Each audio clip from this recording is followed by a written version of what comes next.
Résumé du livre. Le choc des civilisations. Vers des conflits inévitables.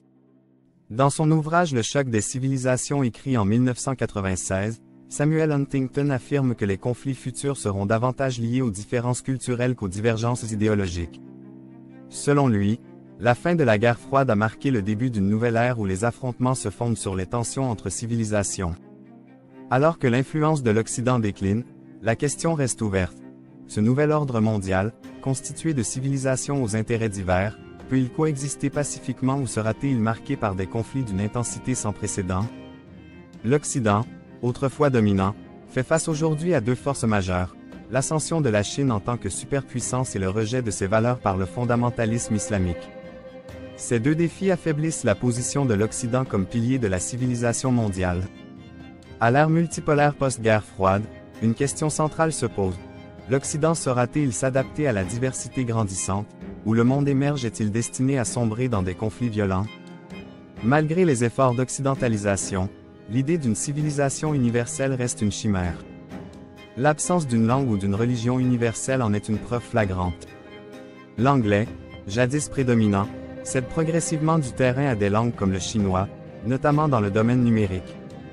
Quant aux religions, le christianisme est souvent perçu comme trop lié à l'Occident, tandis que l'islam, malgré sa théologie simple, est de plus en plus associé à l'extrémisme, créant de nouvelles tensions.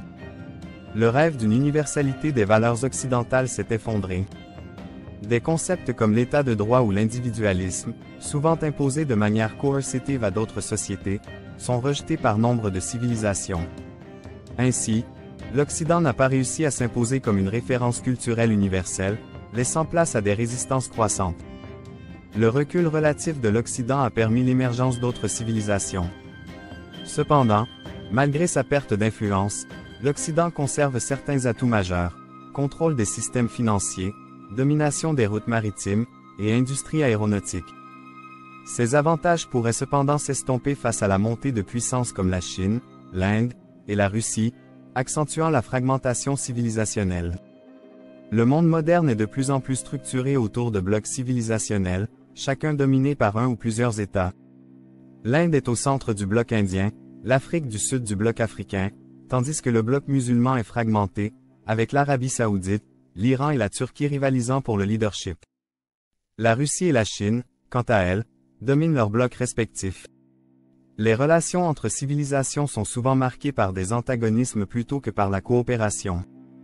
Les tensions sont particulièrement explosives entre le bloc islamique et ses voisins, mais aussi entre l'Occident et les blocs chinois et musulmans.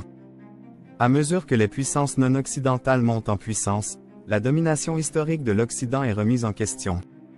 En conclusion, dans ce monde multipolaire, les civilisations réorganisées autour de pôles de puissance distincts présentent à la fois des opportunités de coopération et des risques de conflits violents.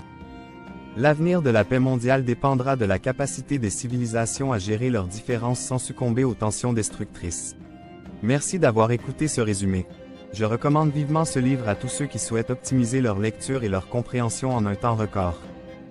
Que vous soyez étudiant, professionnel ou passionné de développement personnel, c'est un indispensable pour booster votre productivité intellectuelle. Retrouvez le lien vers ce livre dans la description de ma chaîne.